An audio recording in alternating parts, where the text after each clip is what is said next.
వాక్యం బోధించబడతా ఉందంటే, ఆ మత్తయి సువార్తలో ప్రభు విశేషమైనటువంటి మంచి మాట, ఆధ్యాత్మికంగా నూతన పరచబడడానికి గొప్ప మెలకువలు కలిగించడానికి గొప్ప మాట ఏంటంటే, ఆయన ఆ జనసమూహమును చూచి కొండ ఎక్కి కూర్చుండగా, మత్తయి సువార్త 5వ అధ్యాయం 1వ వచనం చదువుతారు. ఆయన ఆ జనసమూహములను చూచి కొండ ఎక్కి కూర్చుండగా ఆయన శిష్యులు ఆయన యొద్దకు వచ్చిరి. అప్పుడు ఆయన మొట్టమొదటిసారి నోరు తెరిచినప్పుడు మాట్లాడిన మాట, ఆత్మ విషయమై దీనులైన వారు ధన్యులు, పరలోక రాజ్యము వారిని. ఆమేన్. రాత్రి మనం చెప్పుకున్నాం, ఏ మనసు కలిగి ఉండాలి,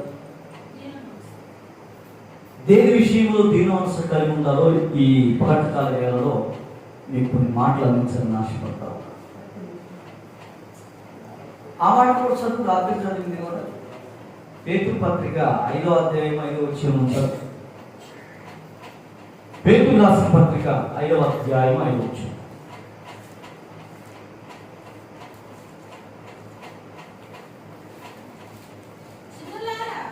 చిన్నలారా, మీరు పెద్దలకు లోబడి ఉండుడి, మీరందరూ ఎదుటి వాని ఎడల దీన మనసును వస్త్రమును ధరించుకోండి. మిమ్మును దీన మనసును వస్త్రం ధరించుకోండి, మిమ్మును మీరు అలంకరించుకోండి. దేవుడు అహంకారులను ఎదిరించి దీనులకు కృప అనుగ్రహించుచున్నాడు. ఆమేన్. హల్లెలూయా. దీనులకు కృప అనుగ్రహిస్తున్నాడట. ఎవరిని ఎదిరించి? అహంకారులను ఎదిరించి అని అన్నాడు. చిన్నలారా, చెప్పబడుతున్న వాక్యములకు విధేయులవండి. దైవజనుడు బోధిస్తున్నటువంటి వాక్యములకు అవిధేయులు కాక విధేయులై జ్ఞానముతో నడుచుకోనండి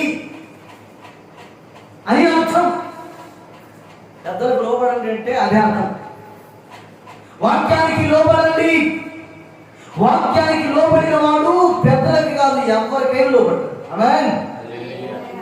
వాక్యం ఒక మనిషిలో ఉంటే ఆ మనిషిని దీనత్వంలోకి నడిపిస్తుంది తన జీవితాన్ని. అతనికి దీన మనసు కలిగింపజేస్తుంది దేవుని వాక్యం.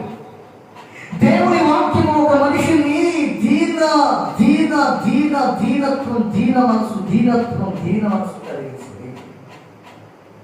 ఇది వాక్యం మాట్లాడుతున్న మాట ఏమిటంటే, ఈ వాక్యము చెప్తున్న మాట ఏంటంటే, ప్రభువు కొండకి కూర్చొని జనసమూహములకు బోధిస్తున్నాడు. ఏమని అంటే, ఆత్మ విషయమై దీనులైన వారు ధన్యులు. ఏ విషయంలో మనం దీనులు కావాలి? ఏ విషయంలో దీనత్వం రావాలి? ఈరోజు చాలా మంది పిల్లలు ఆత్మలో గర్విష్ఠులుగా మారిపోతున్నారు. మాకు అన్నీ తెలుసులే, మాకంతా వచ్చులే, ఇక మాకేమి చెప్పనక్కర్లేదు, ఈ పాస్టరే లేకపోతే దైవజనుడే, సేవకుడే లోపస్తుడు, లోపగాడు అని చాలా సంఘాల్లో, చాలా క్రైస్తవ సమాజంలో ఇలాంటి మనసు కలిగి చాలా మంది ఉంటున్నారు. ప్రియులారా, ఫేక్ మనసు కలిగి ఉంటున్నారు. అలాగా రాంగు డిసిజన్ తీసుకుంటూ ఉన్నారు. వినండి, దేవుని మాట చెప్తున్నటువంటి వాక్యం ఏంటంటే, ఆత్మ విషయమై దీనులైన వారు ధన్యులు, పరలోక రాజ్యం వారిది. ఇప్పుడు దేంట్లో దీనం రావాలి? నీ భక్తిలో దీనత్వం రావాలి. నీ భక్తిలో దీనత్వం రావాలంటే ఆత్మలో దీనుడివి కావాలి. నీ విశ్వాసంలో దీనత్వం రావాలి. నీ విశ్వాసంలో దీనత్వం రావాలంటే నీ ఆత్మలో దీనత్వం కలగాలి. ముందు ఆత్మలో దీనత్వం నేర్చుకోవాలి. ఆధ్యాత్మికమైనటువంటి మెలకువలను నేర్చుకోవాలి. ఆత్మలో దీనము రావాలి. ఈ మనస్సుకులై ఉండాలి. ఆమేన్. ఇప్పుడు నీ ఆత్మలో దీనత్వం రావాలంటే నువ్వు ఆత్మ చేత నడిపించబడాలి. దేవుని వాక్యము చేత నడిపించబడాలి. దేవుని వాక్యం ఏ మనిషిలో ఉంటుందో ఆ మనిషిని దీనత్వంలోకి నడిపిస్తుంది వాక్యం. ఎక్కడి నుంచి వచ్చిన వాక్యం ఇది? దేవుని యొద్ద నుండి వచ్చిన వాక్యం. దేవుడు ఏమై ఉన్నాడు? యోహాను సువార్తలో ఏమై ఉంటాడు? 4:24 దేవుడు ఆత్మ కనుక ఆయన ఆరాధించువారు ఆత్మతోనూ సత్యముతోనూ ఆరాధించాలి. ఎలా ఆరాధించాలి? ఒక మనుషుడు దీనత్వుడై దీన మనసు కలిగిన వాడుగా దీన వస్త్రాన్ని ధరించుకోవాలంటే, ఎదుటి వారి ఎడల దీన మనసు కూడా ఉండాలంటే ఏం చేయాలి అంటే, ఇప్పుడు ఆ మనుషుడు దేవుని వాక్యాన్ని ధరించాలి. ఒక్కసారి కొడతా అవసరపడి గట్టి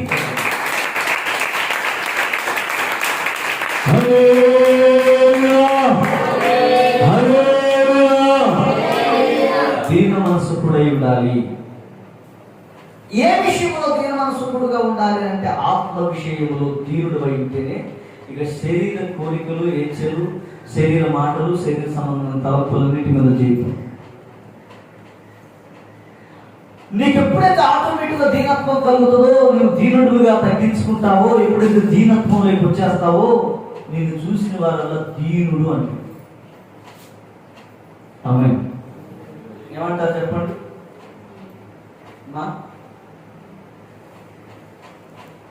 ఈ మనిషి ఏమన్నా కూడా కోపడతాడు.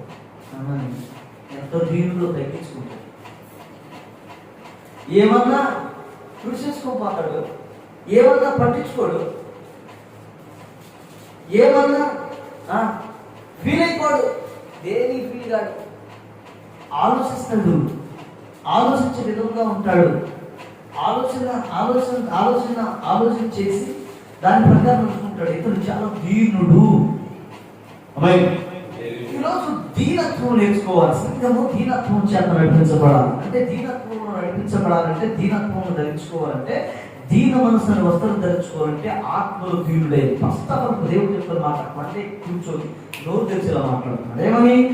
ఆత్మ విషయమై దీనులైన వారు ధన్యులు. ఆత్మ విషయమై దీనులైన వారు ధన్యులు, పరలోక రాజ్యము వారిది. ఎంతమంది పరలోక రాజ్యం చేస్తాను? ఇప్పుడు మాత్రం జోక్ కదా, అందరూ సీరియస్ అవుతారు. నేను ఒక సంగతి చెప్తాను, మంచి మాట, ఆశీర్వాదకరమైన మాట చెప్తాను. అందరూ మీ చేతులు చెప్తారు, కుడి చెప్తారు. నాకు చెప్పండి పాస్ గారు, అందరూ చెప్తాను. దేవుని స్తోత్రం, దేవుని స్తోత్రం. హల్లెలూయా. ఇప్పుడు నీవు పరలోక రాజ్యం నీకు కావాలి అని అంటే, పరలోకములో ప్రవేశించాలంటే, దేవునితో యుగయుగాలు ఉండాలంటే, పరలోక రాజ్యమందున్నటువంటి యొక్క యేసు ప్రభువు శరీరధారిగా భూమి మీదకి వచ్చి ఆయన గొర్రె పిల్ల వంటి వాడిగా మారాడు. కొట్టు చెప్పండి.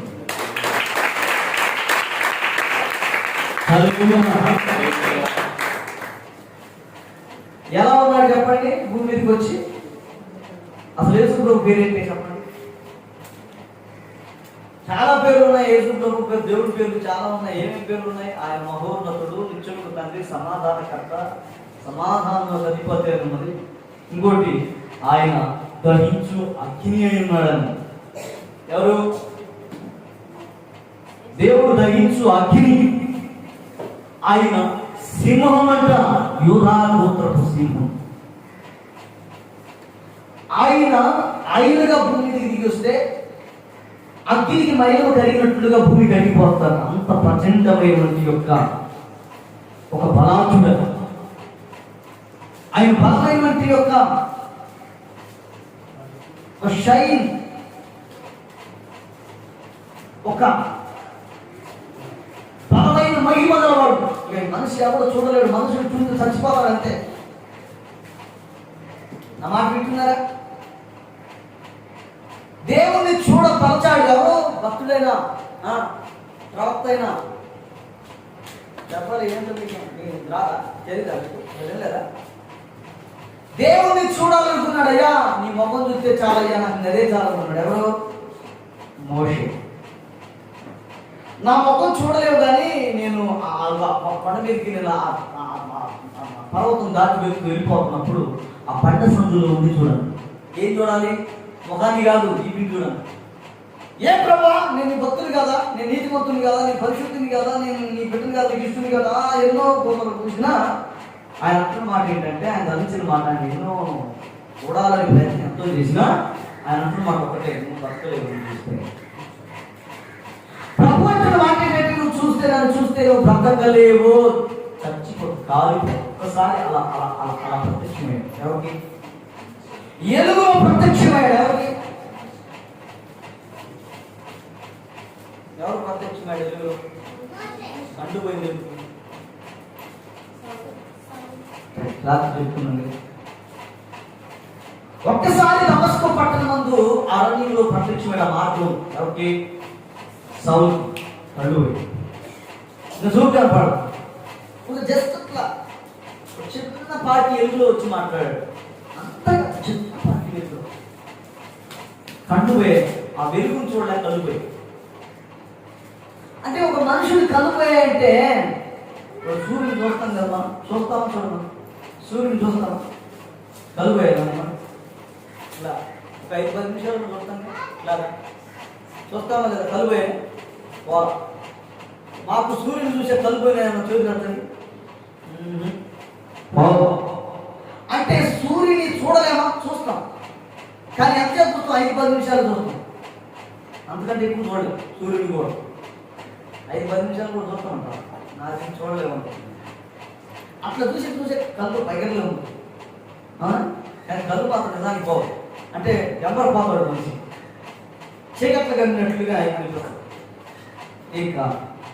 అయితే పిల్లలు చెప్పవలసిన మాట ఏంటంటే, సౌలుకు ప్రభు తన దర్శనం ప్రత్యక్షమైనప్పుడు వెంటనే సౌలు చూసాడు ఆ ఎలుగుని. ఇంతగా వాళ్ళు ఒక సెకండ్లో కలిపోయాడు. అంటే ఎలుగు అట్టొచ్చా వెళ్ళిపోయింది అంతే. అట్టొచ్చా వెళ్ళిపోయినట్టుగా కళ్ళలో పడగానే కలిపోయేసింది అంతే.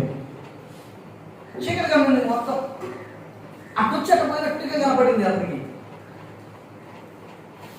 అంటే కళ్ళు పోయే, చూడగానే పోయే. కళ్ళు పోయాక ఏముంది? ఇప్పుడు మాయమైనట్టు చీకటిగా ఉంది. ఆ వెలుగులో నుంచి మాట్లాడుతున్నాడు. కళ్ళు పోయిన తర్వాత ఎవరు? సెకండ్ కళ్ళు పోయింది అంతే. ఎవరికి? సౌలు. సౌలా సౌలా అని మాట్లాడుతున్నాడు. హింసిస్తున్నట్టు యేసు నేనే, నజరేయుడైన యేసు నేనే. నువ్వు హింసిస్తున్నట్టే ఆ దేవుణ్ణి నేనే, ఆ ప్రభు యేసుక్రీస్తు నేనే. నేను చెప్పాల్సిన పాయింట్ ఏంటంటే, కళ్ళు పోయి నేను మాట ఎవరు చూసి? ఎలుగును చూసి. ఏ వెలుగు? దేవుని ముఖ కాంతిలో నుండి వెలువెళ్తున్నటువంటి యొక్క ఆ కాంతి కిరణ, ఆ కాంతి రశ్మి ఎప్పుడైతే ఈ సౌలు చూశాడో వెంటనే కలుపోయి. దేవునికి స్తోత్రం. ఎంత భయంకర శక్తివంతుడో చూడండి.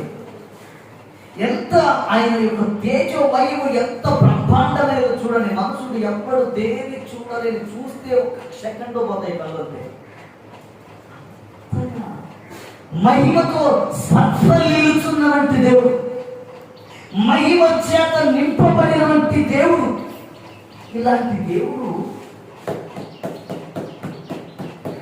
హల్లెలూయా, ఇలాంటి దేవుడు, ఈ దయించు అగ్ని అయిన దేవుడు, మనుషులెవరు ప్రవేశించరాని స్థలంలో ఆయనే అమరత్వము గలవాడి వసిల్లుచున్న దేవుడు ఇప్పుడు ఒక్కసారికి భూమి కూర్చొని మానవుని యొక్క స్వరూపాన్ని ధరించి భూమికి వచ్చాడు. వచ్చిన ఈయన ఎంతగా తగ్గించుకొని జీవించాడో చూడండి. ఆయన జీవిత కాలంలో ఆయన బ్రతుకు దినాలలో ఎంతగా తగ్గించుకున్నాడు చెప్పండి. ఎంత దీనత్వంలోకి వచ్చాడు, ఎంత దీనుడైపోయాడంటే అంత దీనుడయ్యాడు. హల్లెలూయా. వినాలి, ఎంత దీనుడైపోయాడంటే అంత దీనుడైపోయాడు. ఎంత దీనత్వం అంటే గొర్రె స్వభావం లేకొచ్చింది. గొర్రె ఏ విధంగా సాధువుగా మృదువుగా కనపడినట్లుగా ఆయన కూడా సాధువైనట్టుగా మృదువైనట్టుగా జీవించాడు. ఆయనలో అహంకారం లేదు, ఆయనలో గర్వం లేదు, ఆయనలో కోపం లేదు. చిన్నపిల్లలు చూడాలని వచ్చినప్పుడు కూడా చిన్నపిల్లలకు కూడా అవకాశం ఇచ్చేసాడు. అంత జన సమూహంలో చిన్నపిల్లలు వస్తే వారిని ఆటంకపడుతుంటే చిన్నపిల్లలు ఆటంకపడి రాండి వారిదే పరలోక రాజ్యం అన్నారు. మనమైతే నా పక్కన నిలబడి ఫోటో దిగితే బాగా సెలబ్రేట్ మంచి యొక్క పాపం వ్యక్తులమైన మనకు బాగా మంచి యొక్క రీడింగ్లో ఉన్నామనుకో, గొప్ప దైవజనులుగా మంచిగా పేరు మాసిన దైవజనులుగా అయాదేశాలు వాడపడుతున్న దైవజనులుగా ఉన్నాం అనుకోండి. ఒకవేళ మనమైతే మనుషుల స్వభావం చదువుతున్నాం. ఒక మనిషిని ఎవరు నేను ఉద్దేశించట్లేదు, ఏ మనిషిని, ఏ సేవకుని కానీ, లేదా ఏ మనిషిని కానీ, ఏ రాజకీయ నాయకుని కానీ, ఏ రాజుని కానీ నేను ఎవరిని దూషించట్లేదు, ఎవరిని ఇదిగా మాట్లాడ తక్కువ చేసి, అంటే మనుషుల స్వభావం చెప్తున్నాను. ఇక నా యొక్క పక్కన నిలబడితే ఆటోగ్రాఫ్ కావాలంటే ఏం కావాలి, ఎన్ని రోజులు పట్టదో చూడండి, డబ్బు కావాలి. కొంతమంది ఫోటోలు దిగితే ఫోటోలు పక్కన నిలబడి దిగితే రేట్ పెడతారు ఫోటోకి. ఇంకొంతమంది అలాగే అంటే వారికి ఉన్నటువంటి యొక్క, నేను ఏమంటే వారికి ఉన్నటువంటి స్టేటస్ని బట్టి ఇంత నాకు దిగాలి, నాకు నడవాలి, నాకు కొంచెం దూరం నడవాలి, లేదా నా పక్కన కూర్చోవాలంటే, నాకు కలిసి కూర్చోవాలంటే, లేకపోతే నాకు మాట్లాడాలంటే ఇంత రేటు ఎందుకు అంటే నాకున్న విలువ లాంటిది, నా సమయం విలువ కలిగినది. కాబట్టి నేను ఎందుకు స్పెండ్ చేయాలి మీతోటి? నాకున్న స్వేచ్ఛ జీవితంలో, నాకున్న శేష జీవితంలో నేను కొంతమట్టుకు నా దేవుడి కోసమే నేను ముందుకు పరుగు తీయాలన్న ఆలోచన మనుషులకి, అంటే కొంతమంది దైవజనులకి, కొంతమంది భక్తులకి. ఎట్లా ఉంది అట్లా ఉంది.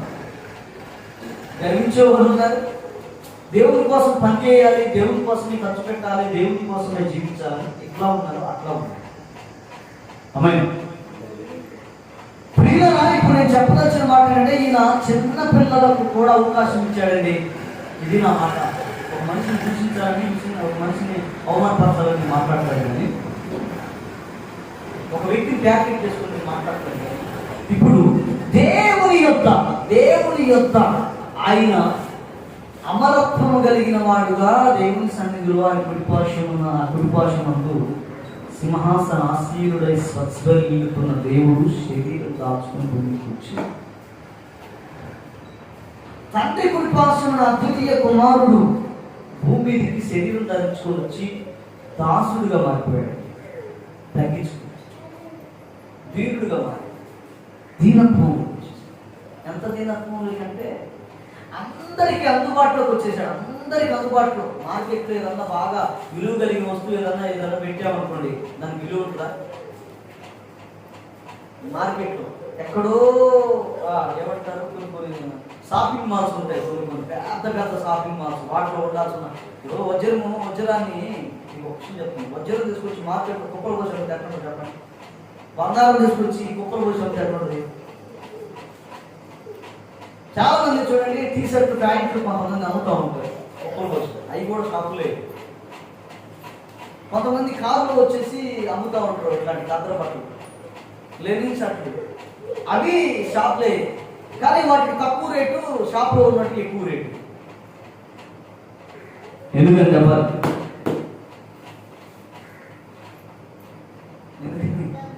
అంత సీట్ క్వాలిటీ వచ్చింది. కానీ అలాగే వజ్రాలు వచ్చి అమ్మాం అనుకోండి, ఎక్కడ చెప్పండి, అందరికి అందుబాటులో వజ్రాలు కావాలని తీసుకొచ్చి అమ్మారు అనుకోండి, ఆ వజ్రం విలువ ఎంత వస్తుంది చెప్పండి? ఎంత బడ్జెట్ లేక. అంటే దరిద్రం నుంచి ధనికుడి వరకు, పేదవాడి నుంచి ఉన్నవాడి వరకు ఇప్పుడు అందరి దగ్గర ఈ వజ్రాలు ఉండాలంటే ఇప్పుడు ఎంత ఎల్లకి రావాలంటే ఇప్పుడు పడిపోవాలి. దాని రేట్ అంతా పడిపోవాలంతే. పేదవాడు 100 రూపాయలు లేకపోతే 1000 రూపాయలు ఇచ్చి కొనాలనుకోండి, అంతకంటే ఎక్కువ కొనగలదా వజ్రాన్ని? ఆ రేట్లోకి రావాలి వజ్రం. దేవునికి స్తోత్రం కలిగింది. హల్లెలూయా.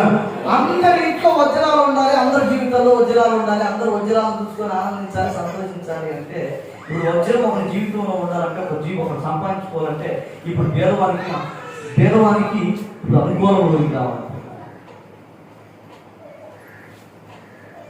అనుకూలంలోకి రావాలి. ఎక్కడికి రావాలంటే మార్కెట్లోకి రావాలి. మార్కెట్లోకి వేస్తామంటే బజార్లో ప్రమోషన్ రావాలి. స్తోత్రం. హల్లెలూయా. అప్పుడే కొనగలరు. వజ్రము వీళ్ళు వచ్చి 10 రూపాయలు 10,000 రూపాయలు కూడా కొనేస్తారు. ఇంకా పేదవారు ఉన్నారనుకోండి, అసలు వాళ్ళు ఎలా కొనాలి? ఏ పూట కాపుకి మరి జీవనోపాధిని గడిపి రెక్కాడితేనే దొక్కాడన్నట్టుగా ఉండేవారికి వజ్రం కొనాలని ఆశ ఉంటుంది, వజ్రం నా ఇంటికి సంపాదించుకోవాలని కోరిక ఉంటుంది. కానీ దాన్ని కొనాలంటే మన డబ్బు లేదు. ఇప్పుడు వారి పరిమితిలోకి రావాలి. మీకు ఈ మాట వజ్రం గురించి ఎందుకు చెప్తున్నానంటే, ఈ విలువ కలిగిన వస్తువుల గురించి ఎందుకు చెప్తున్నానంటే, మన ప్రభు అయిన యేసుక్రీస్తు అంతగా తగ్గించుకొని అందరికీ అందుబాటులోకి వచ్చారు. కూర్చోబడ్డాడు. ఆయన ఎంతగా తగ్గించుకున్నారంటే, ఒక విలువ కలిగినటువంటి వ్యక్తి, ప్రపంచంలో విలువైన ఎవరికైనా విలువ ఉంది అంటే ఆయన తప్ప ఎవరు లేదు. ఆమేన్. మనిషిని జన్మెత్తినటువంటి ఎవరికైనా, బాబాలైనా, దేవుళ్ళైనా, దేవీలైనా, దేవతలైనా, లేకపోతే అందగాళ్ళైనా, సందగాళ్ళైనా, ఆటగాళ్ళైనా, పాటగాళ్ళైనా, జ్ఞానవంతులైనా, విద్యావంతులైనా, బుద్ధిమంతులైనా, ఎవరైనా సరే నా దేవునికి ఉన్న విలువ ఎవరికి లేదు. ఆయన పుట్టుకు కారణం ఉంది. ఆయన వంశావళి లేనివాడు, ఆయన నిరంతరం స్తోత్రార్హుడు. వేల దేవదూతల చేత దూతల చేత పరిశుద్ధులు పరిశుద్ధులు పరిశుద్ధులు అని పొగడబడినవాడు. మనుషులు ఎవరు సమీపించాలని స్థలంలో ఆయన వసించిన దేవుడు, అమరత్వము కలిగిన వీరుడు, పరాత్ముడు. మృత్యువుని జయించిన వాడు ఒకడే, ఇక పురుషుడు, శక పురుషుడైన యేసుక్రీస్తు. దేవుడు అంటే ఏ పూటగా తెచ్చుకొని తినలేని పరిస్థితి కలిగిన వారి దగ్గరికి కూడా వచ్చేస్తాడు.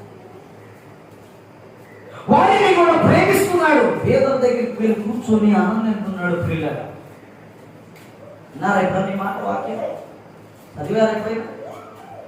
యేసు ప్రభువు సుంకెలతో పాపలతో కూర్చొని భోంచేస్తున్నాడని శాస్త్రంలో పరిశీలన అంటారు. ప్రియ, సుంకెలతోనూ పాపులకి స్నేహితుడు ఆయన అంటారు వాళ్ళు. ఏం తెలియదు అంటాడు? రోగం గలవాడికి, జబ్బున్న వాడికి వైద్యుడు కానీ ఆరోగ్యం గలవాడికి వైద్యుడు అక్కర్లేదు. అంటే డాక్టర్ అక్కర్లేదు, ట్రీట్మెంట్ అక్కర్లేదు. నేను పాపులనే పిలవచ్చింది కానీ నీతిమంతుల కొరకు నేను రాలేదు. ఎవడు నీతిమంతుడు అనుకుంటాడు? వాడికి చెప్తున్న మాట ఇది దేవుడు. ఆమేన్. హల్లెలూయా. ఎవడు నేను నీతిమంతుడిని, నేను పరిశుద్ధుడిని చెప్తూ ఉరుతులుగుతాడో, ఆ భ్రమలోకి వెళ్ళిపోతాడో, వాడికి చెప్తున్న మాట ఏంటంటే, నేను పాపులను పిలవచ్చింది కానీ నీతిమంతుల కొరకు నేను రాలేదు. నీతిమంతులు పాపులంటే ఎవరు? నీతిమంతులు ఎవరు చెప్పండి? ఎవడు దీనుడుగా ఉంటాడో, ఆయన తాగుబోతుల కోసం వచ్చిన అనలేదు, వ్యభిచారం కోసం వచ్చిన అనలేదు. ఆయన అన్నాడు ఏమన్నంటే, పాపులు అసలు పాప అంటే ఎవరు? పాపేంటి ఎవరు? శాపంలో అంధకారంలో మునిగిపోతూ శాపాన్ని అనిపిస్తున్నటువంటి వ్యక్తులు. శాపము ప్రతిదినము పితృలు చేసిన పాపం నిమిత్తమై వచ్చిన శాపాన్ని అనిపిస్తున్న ప్రజల దగ్గరికి వచ్చారు. వారికి ఆరోగ్యం ఉండాలని ఆశ ఉంది, వారు బాగా ఉన్నతమైన స్థితిలో ఉండాలని ఉంది, కానీ వారికి ఉన్నతమైన స్థితికి వెళ్ళడానికి అడ్డుగా వస్తుంది శాపం, పితృల శాపం. అట్టి శాపం నుండి విడుదల కలిగించాలని, మోక్షాన్ని కలిగించాలని, విముక్తిని కలిగించాలని, పరిశుద్ధతను కలిగించాలని మన ప్రభు అయిన యేసుక్రీస్తు భూమికి వచ్చాడు.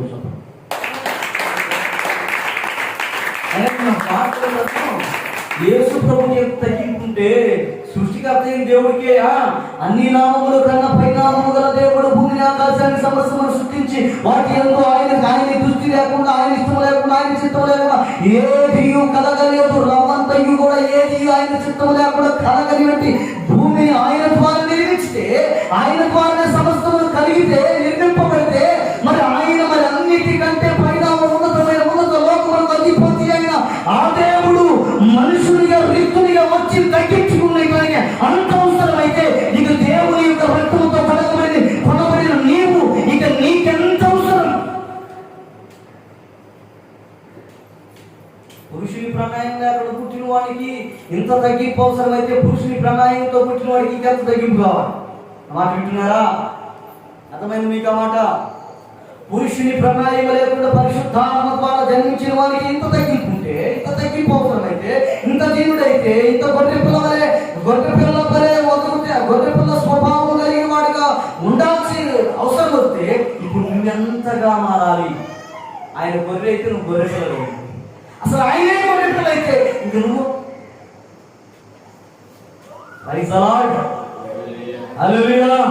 ఇప్పుడు నేను శబ్దంలో చెప్పదలిచిన మాట తగ్గింపు గురించి మాట్లాడుతున్నాను. నువ్వు ఆత్మలో తగ్గించుకోవాలి, నీ భక్తిలో తగ్గింపు రావాలి, నీ మాటల్లో, తీరులో, ఆలోచనలో, తలంపులో తగ్గింపు రావాలి. అంటే అర్థమవుతుందా? సమాజంలోకి వెళ్ళినప్పుడు, నువ్వు సమాజంలో యొక్క లోకంలోకి వెళ్ళినప్పుడు నిన్ను చూస్తే ప్రభువుని చూసినట్టుండాలి. సంఘంలోకి వచ్చింది అనుకో, సంఘంలో కూర్చుంటే ఎట్లుండాలి? నేను ఉన్నాను, ఇప్పుడు మీ దగ్గరికి వచ్చినప్పుడు నేను లోకంలోకి వెళ్ళినప్పుడు దీనుడుగా ఉన్నాను.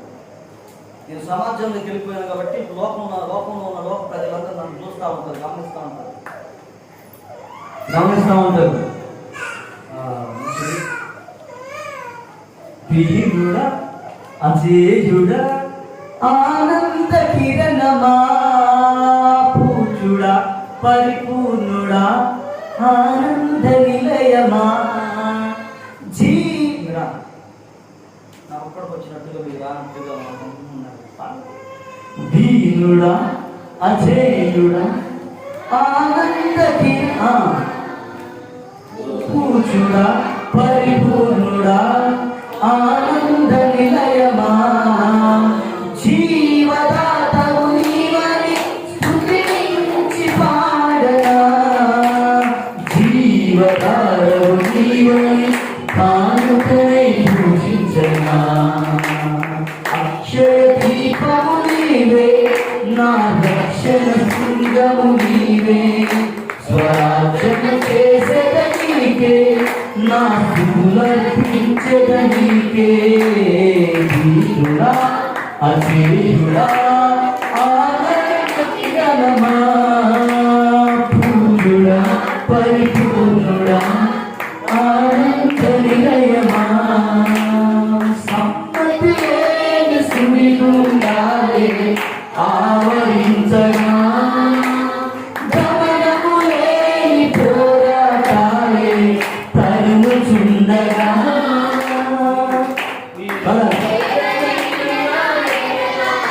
సందేహమే లేకుండా వివేకమైన మాయల, సందేహమే లేకుండా ఏపులేని ప్రేమ చూపించి సిలువ చాటునే కాచావు, చూపించి సిలువ చాటునే కాచావు. సంతోషము నీవే, అమృత సంగీతము నీవే, స్థితిమాలిక నీవే, దీనుడా, అజేయుడా, ఆనంద కిరణమా, పూజుడా, పరిపూర్ణుడా, ఆనంద నిలయమా. హల్లెలూయా. దీనుడు చెప్పండి, ఈ పాటలో దీనుడు ఎవడు? మనుషుడు కాడు. దీనుడు ఎవరు అంటే మన యేసయ్య. ఆ దీనుని జ్ఞాపకం చేసుకొని దీనత్వంలోనే నడిపించబడ్డాలి బిడ్డలారా. రక్షించబడటం ఒక ఎత్తు, అని పుట్టడం ఒక ఎత్తు, జన్మించడం ఒక ఎత్తు, జన్మించిన తరువాత పెరగటం ఇంకొక ఎత్తు, పెరిగే విషయంలో ఉన్నతమైనటువంటి విద్యని అభ్యసించడం ఇంకొక వ్యక్తి, ఉన్నతమైన ఆలోచన కలిగి ఉండటానికి ఇంకొక వ్యక్తి. అది కావాలి అంటే మనిషి భూమి మీద జీవిస్తూ ఉండాలంటే అతడు పోషింపబడుతూ ఉండాలి. పోషింపబడాలి అంటే ఇంకొకడు పోషించాలి. ఎంత కష్టం! ఒక మనిషి ఎదగాలంటే, ఒక మనిషి పెరగాలంటే, ఒక మనిషి ఉన్నతమైన ఒక యవనకాడు యవన బలంలోకి రావాలంటే ఎంత ఎంత ఎంత కష్టం! దాని వెనకాల ఎంత శ్రమించాలి.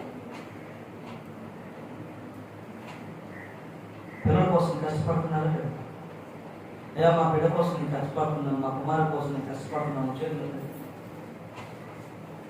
ఇలా కష్టపడలేదు. వారు ఈ కూర్చొని వారి కొడుకులు కూర్చొని వారి పిల్లలకి అన్నం పెడుతున్నారు, అంతే కదా. పిల్లల కోసం ప్రయోజకులుగా మారాలని కష్టపడాలి. కొట్టే పర్లేదు, ఇబ్బంది. కానీ కొట్టి మళ్ళీ తర్వాత వాడిని చెప్పించు ఏమన్నారంటే, రైట్ ఏసై కోసం పుట్టారా అని చెప్పాలి. ఏసై మాటలు ఎందుకురా అని చెప్పాలి. మా ఏసై మాటలు వినని చెప్తుంటే నువ్వేంటి గిల్లుకుంటే తెచ్చుకుంటున్నా? ఏసై మాటలు వింటూ నేర్చుకోవాలి. ఇంటికి పోయి ఏం చేయాలి? బిడ్డను ముందు పెట్టుకుని అటు కాదురా ఇటు కాదురా అని వాటిలో చిన్న చిన్న ఆలోచనలు వచ్చినప్పుడు చిన్న చిన్న గుడ్డి మాటలు నేర్పించాలి. అమ్మాయి కొట్టే బాగానే ఉంది, కానీ ఇంటికి వెళ్ళి ఏం చేయాలంటే కోపడకూడదు. ఇంటికి కొట్టానుకున్నానా ఇలా చెప్పాలి.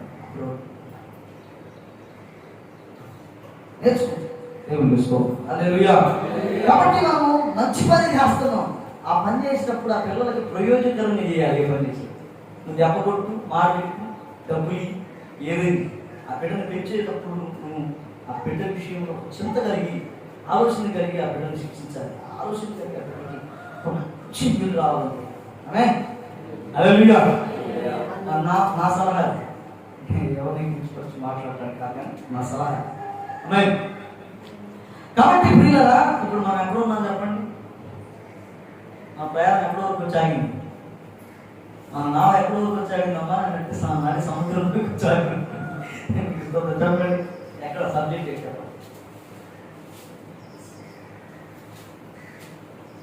ఉంటే వింటున్నారా? చెప్తే ఆలోచనలో ఉన్నారు. ఎక్కడో విహారయాత్ర చేపిస్తున్నారు. కాబట్టి ప్రియులారా, నేను చెప్పదలసిన మాట ఏంటంటే యేసు ప్రభుకి అంత తగ్గిపోవచ్చు.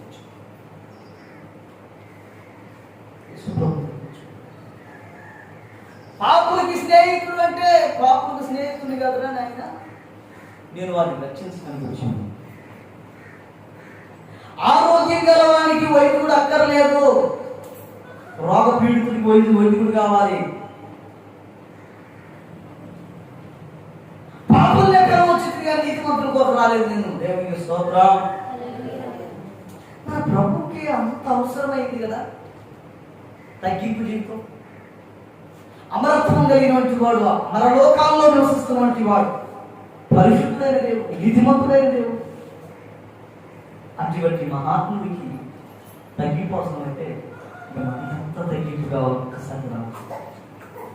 ఆత్మలో దీనత్వం రావాలండి. చూస్తుంటే నువ్వు గాంభీర్యం కనపడాలా, సింహంలా కనపడాలి చూసేవాళ్ళకి. నీ మాటలో నుంచి దీనత్వం రావాలి. ఆమేన్. ఏం రావాలంటారు చెప్పండి?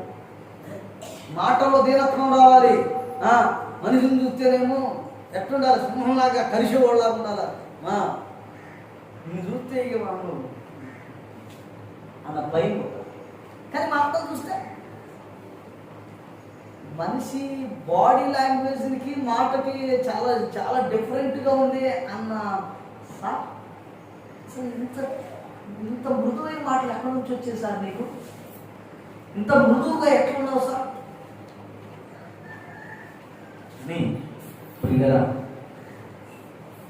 గురించి ప్రజలు సమాజం చెప్పాలి. మందిరంలోకి వచ్చిన తర్వాత ఏం జరగవచ్చు? ఏం నేర్చుకోవచ్చు? ఫైట్ నేర్చుకోవాలి, యుద్ధం నేర్చుకోవాలి. ఇప్పుడు యుద్ధం నేర్పించబడుతున్నప్పుడు లాంగ్ జింపు ఐ జింపు అని ఉండదు. ఏది మిలిటరీ పోయాడు వాళ్ళకి ఎట్లా నేర్పిస్తారు? పాకేదానికి కూడా నేర్పిస్తారు. చిన్న చిన్న సందర్భం